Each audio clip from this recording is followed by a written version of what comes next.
Hey, salut à tous les amis, et dans cette vidéo, je vais vous montrer la création d'un nid incroyable à partir d'un bloc de béton cellulaire. J'ai tout fait maison à la main, et dans cette vidéo, je t'explique un peu la réalisation.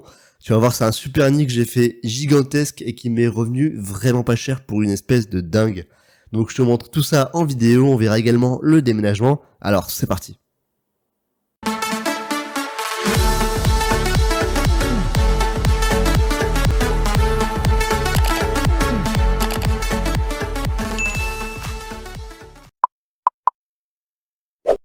Like, partage, abonne-toi.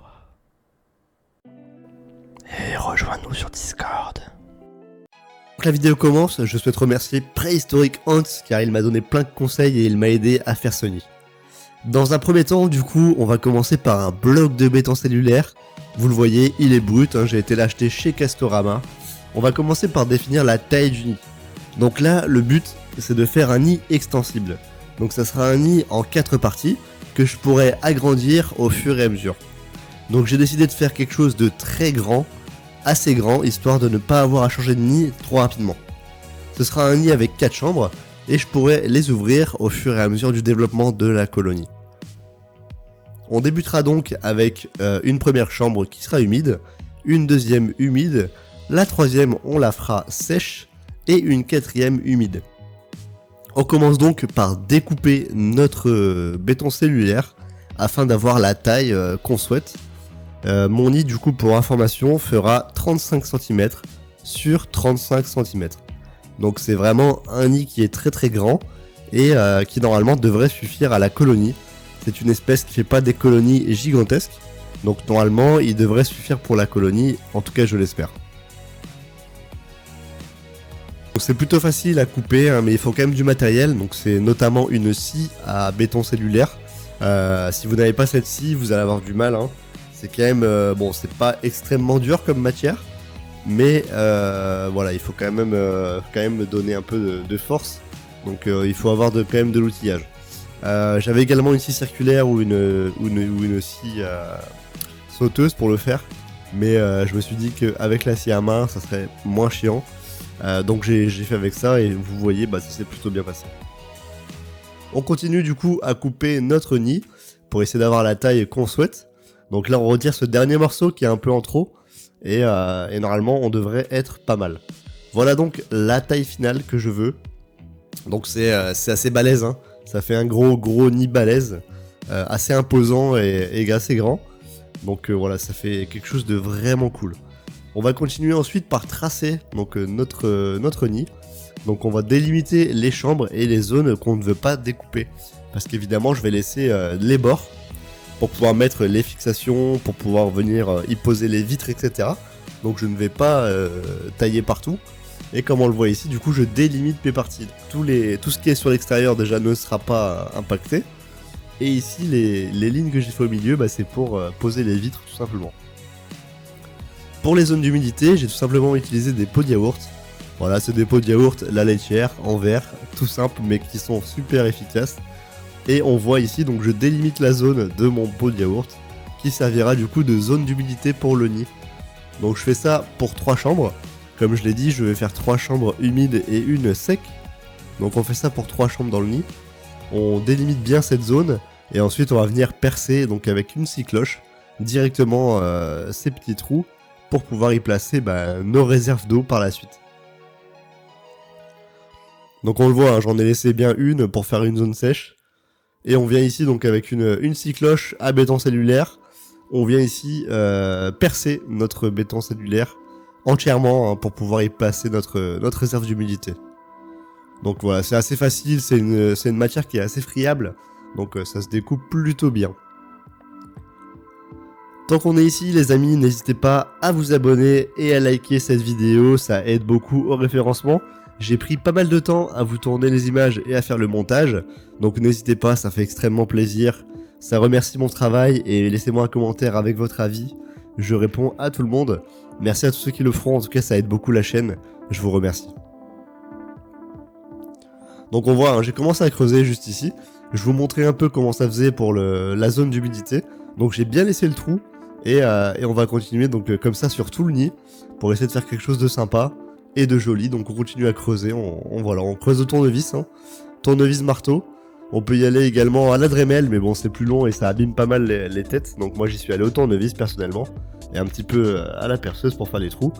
Donc voilà, on n'hésite pas à faire quelque chose de naturel et on creuse. Donc voilà ce que ça donne une fois le nid complètement creusé. On voit que c'est plutôt sympa, j'ai même fait des petits traits sur les côtés pour faire un peu plus naturel. Donc voilà, ça fait des belles cavités, franchement on a quelque chose de cool. Vous voyez sur le côté ici, j'ai fait des rainures avec le tournevis pour faire un peu plus effet pierre, effet réaliste. Et on va commencer par coller nos pots. Donc je les ai collés avec de la colle époxy. Je vous mettrai le lien en description. En fait c'est une colle qui est résistante à tout, à l'eau, etc. C'est pour les aquariums, donc voilà, vous pouvez y aller sans problème. Et on n'oublie pas de faire passer un petit tuyau qui va directement sur l'extérieur pour pouvoir remplir notre réserve d'eau. Ce que j'ai fait ensuite, après avoir collé ce pot, c'est que je l'ai bien laissé sécher. Et ensuite j'ai utilisé une grille que j'ai découpée à la bonne taille, que j'ai placée par-dessus et que j'ai collée également à la colle époxy. Donc je suis venu mettre un petit bout de colle époxy que j'ai recouvert ensuite de cailloux et de sable pour cacher tout ça. Voilà, donc c'est plutôt simple, mais c'est quand même efficace. Pour la peinture, j'ai utilisé ça, c'est du Stone Desert, donc vous le mélangez simplement avec de l'eau, et ça vous fait une peinture naturelle pour peindre ce magnifique nid en béton cellulaire.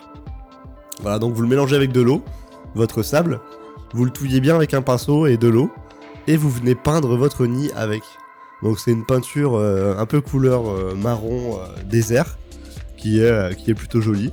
Et puis voilà, ça reste quelque chose d'assez naturel, il n'y a pas besoin d'ajouter de pigments ou de colorants, ça se fait tout seul. Et ça, c'est vraiment le top. Pour les vitres, j'ai commandé des plaques de plexiglas sur un site connu de plexi sur Google. Donc voilà, j'ai commandé des plaques transparentes et des plaques rouges pour venir les mettre par-dessus et cacher de la lumière. Donc j'ai commandé tout ça sur le site, je ne sais plus pour combien j'en ai eu, mais ça se trouve également en magasin pour moins cher. Donc voilà, ça, n'hésitez pas à aller voir dans les magasins de bricolage. Et voilà ce que ça donne une fois peint. Donc vous voyez sur le sol, il y a pas mal de sable.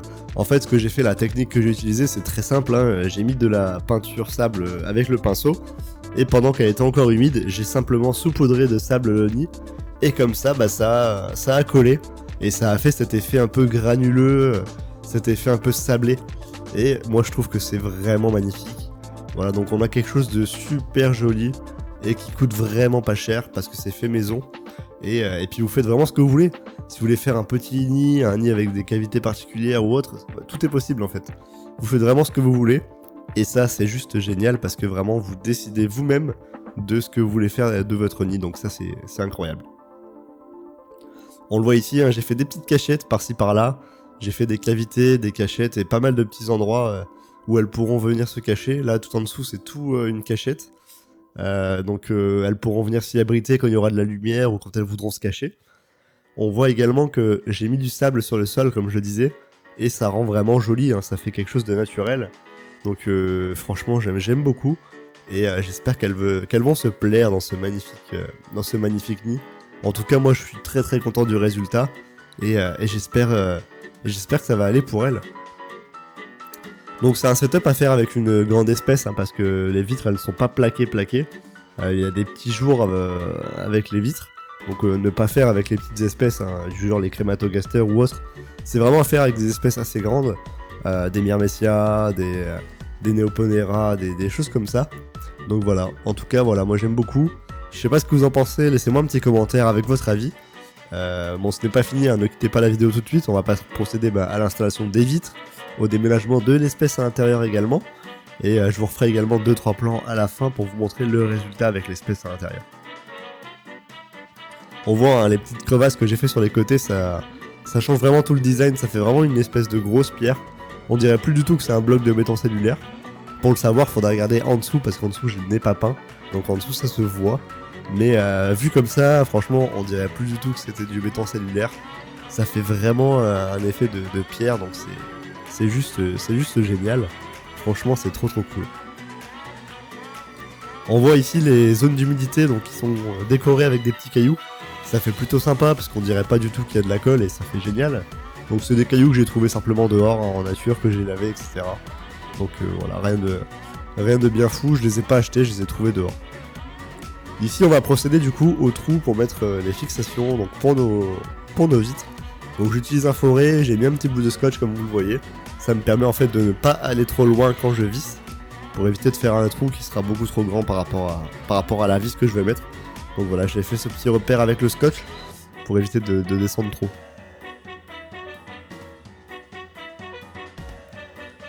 Donc voilà, on continue à percer. Bon, sachant que j'ai fait une petite erreur sur le vissage. Mais c'est pour ça que je vous en fais une vidéo, comme ça vous évite à vous de faire cette erreur. Je vous explique ça juste après, exactement ce qu'il faut prendre et ce qu'il ne faut pas faire, parce que moi j'ai fait cette petite erreur, voilà, qui est chiante, clairement, et je vais vous expliquer pourquoi. Donc j'ai commencé du coup par mettre ceci, donc c'est simplement des chevilles, donc des chevilles classiques de 5 mm, que j'ai mis directement dans le béton cellulaire pour pouvoir y mettre des vis. Et c'est là ma petite erreur que j'ai faite.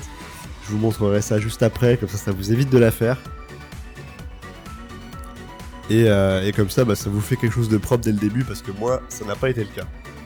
Et en fait, mon gros problème, ce sont les vis. Voilà, vous voyez les vis que je mets. En fait, ce sont des vis hexagonales que je mets. Et en fait, ces vis-là, elles écartent la cheville. Donc au milieu, ça pose pas de problème. Ça peut écarter la cheville sans problème, parce que le béton est assez épais. Par contre, sur les bords, vous voyez, il n'y a pas beaucoup d'espace. Donc cette cheville, si elle s'écarte, et forcément, ça va casser le béton cellulaire. Et en fait, la technique que j'ai trouvée, c'est d'utiliser d'autres vis, en fait. J'avais pas pris les bonnes vis, j'avais pris des vis qui écartaient les chevilles. J'avais pris celle-ci, donc ça a trop écarté et ça a fait exploser le béton cellulaire. Et en fait, il faut utiliser ce genre de vis. Parce que ce genre de vis-là, elle visse dans la cheville carrément, mais elle n'écarte pas la cheville. Donc ça évite de casser votre béton cellulaire, ça évite de créer une pression dessus. Vous voyez ici, j'ai vissé et ça a cassé le béton cellulaire juste là. Donc voilà, je suis un peu dégoûté. Ça a cassé mon morceau et du coup ça a fait tomber la cheville par la même occasion. Donc je suis un peu dégoûté, mais bon, un petit coup de peinture et ça se voit plus. Le seul truc dommage, c'est que du coup, je peux plus mettre de vis à cet endroit-là. Donc j'avais fait une technique provisoire à la pâte à fixe, comme un super bricoleur que je suis. Sauf que bon, la pâte à fixe, tout le monde le sait, c'est de la merde. Clairement, ça ne tient pas. Ça ne tient pas et en fait j'ai essayé quand même. J'avais pas d'autre solution et donc j'ai essayé de faire ça. Alors j'ai déménagé l'espèce également à l'intérieur. Au début tout allait bien, l'espèce se plaisait bien, mais j'ai eu des gros soucis par la suite malheureusement à cause de cette pâte à fixe. On voit la magnifique espèce, enfin, on les voit. Je ne sais pas si quelqu'un les a reconnus, mais voilà, ce sont les magnifiques Neoponera villosa. Franchement, c'est une de mes espèces préférées, elle est juste incroyable. Je la trouve incroyable avec sa coloration, son comportement. Elle est magnifique, franchement, c'est une espèce de dingue et je crois que c'est une de mes ponérines préférées en tout cas. C'est pour ça que je leur ai fait un nid stylé, etc. Franchement, c'est une espèce qui est juste géniale. On voit déjà, ça transporte les cocons, le couvain, le bas de combat est lancé, tout le monde est déjà en train de déménager, donc ça c'est génial. On voit ici qu'elles ont directement trouvé la source d'humidité. Elles me font des petites bulles d'eau, ça c'est trop magnifique aussi. Il n'y a pas beaucoup d'espèces qui le font, mais c'est juste génial je trouve. C'est super beau à observer. On voit ici la coloration de cette fourmi, elle est magnifique. Elle est d'un vert brillant, c'est juste incroyable. Je ne sais pas ce que vous en pensez, mais moi je trouve cette espèce vraiment magnifique. J'adore quand elles font ça avec l'eau, c'est tellement drôle. On les voit faire des grosses bulles d'eau là, je ne sais même pas comment elles font, c'est magnifique je trouve à voir, c'est incroyable. Donc voilà, comme je disais, le déménagement se passe plutôt bien. Après pas mal de temps, tout le monde a déménagé. On a eu une vague de déménagement et dans le nid, il ne restait plus grand monde. Comme vous pouvez le voir, il reste 5 ouvrières à tout casser. Il n'y a plus de couvain, il n'y a plus rien. Tout le monde est dans ce nid que j'ai mis dans le noir pour le déménagement. Et on peut les voir juste ici. Et le couvain est énorme. On a énormément de cocons, pas mal de larves également, et on a pas mal d'ouvrières. Comme on peut le voir, la colonie s'est plutôt bien développée, franchement, elle est géniale. Donc elle va se plaire dans ce setup, j'en suis sûr et certain. Et en tout cas, voilà, pour l'instant tout se passe bien. Mais bon, j'ai un peu sous-estimé le truc et je vais avoir des gros problèmes avec ce nid.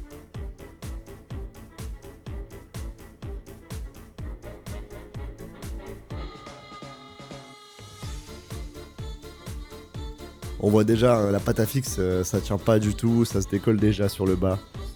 C'était vraiment une solution provisoire, on va dire.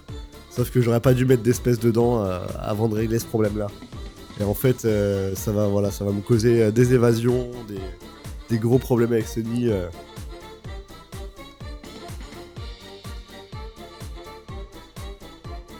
On voit ici les cocons et les larves. On a pas mal de couvains. On a également des œufs, comme vous les voyez. Ils sont magnifiques, les œufs, ils sont super allongés, je trouve. J'aime beaucoup. Ça change vraiment des autres espèces.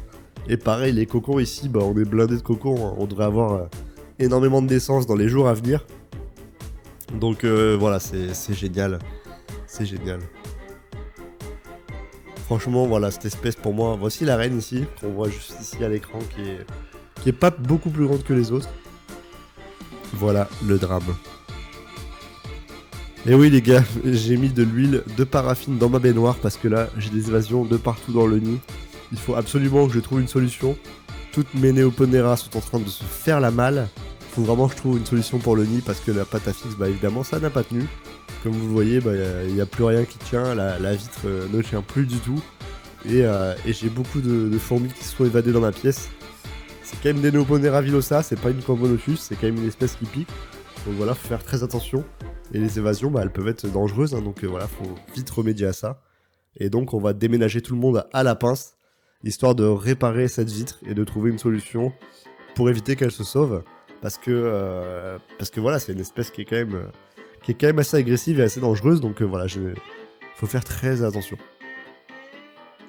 Ce que j'ai fait, c'est que j'ai balancé tout le monde dans l'aire de chasse. Voilà, j'ai vraiment mis tout le monde dans l'aire de chasse en attendant de pouvoir réparer cette vitre. On le voit, hein, ça m'a pris du temps dans la baignoire de la salle de bain. Avec de l'huile de paraffine sur les rebords pour éviter des nouvelles évasions. Et une fois que j'avais rempli toute l'aire de chasse, eh bien j'ai pu m'attaquer au nid et réparer tout ça. On voit ici les ouvrières et d'un côté le couvain que j'ai mis dans une petite boîte. Et on va s'attaquer du coup à la réparation du nid. Et comme je le disais, du coup, c'est ces vis là qu'il faut utiliser les gars. Ce sont des vis plates, enfin pas plates, mais comme vous l'avez vu, il n'y a pas de circonférence autour. Et du coup, quand vous mettez ces vis là, elles viennent se visser dans les chevilles, mais elles n'écartent pas la cheville. Elle vient juste se visser dedans. Et du coup, c'est parfait parce que ça évite de casser le béton cellulaire et ça vient juste plaquer la vitre. Donc c'est vraiment parfait et je vous recommande à 100% de prendre des vis de ce type. Sinon vous allez forcément casser votre nid. Voilà, la réparation a été plutôt rapide. J'ai remis des vis qui tiennent correctement et j'ai tout reconnecté. Donc j'ai reconnecté l'aire de chasse au nid. Bon, pour l'instant il n'y a pas grand monde, mais je viens juste de la reconnecter, donc c'est normal. Et on verra par la suite qu'elles ont vite repris possession des lieux. Et actuellement je peux vous donner des nouvelles, la colonie c'est incroyable. Elle se développe extrêmement bien. Et je vous ferai bientôt des vidéos de cette colonie parce qu'il y a vraiment pas mal de choses à dire. En tout cas, j'espère que tu as apprécié ce petit tuto. J'espère que tu aimes ce genre de vidéo. Je te prépare également un tuto pour l'élevage de blattes qui arrive très bientôt. Donc n'hésite pas à activer la cloche pour ne pas le rater. C'est un tuto complet pour l'élevage de blattes. En tout cas, c'est ma technique perso. Voilà, donc n'hésite pas à t'abonner pour ne pas rater ça. Et à me soutenir sur la chaîne et sur Discord. Voilà, en tout cas, c'était cool de vous faire cette vidéo, j'ai vraiment apprécié. Même si c'est beaucoup de travail, j'ai beaucoup aimé. J'espère qu'elle sera bien accueillie. Et moi, je vous dis à très vite pour d'autres vidéos sur la chaîne. Portez-vous bien. Salut à tous.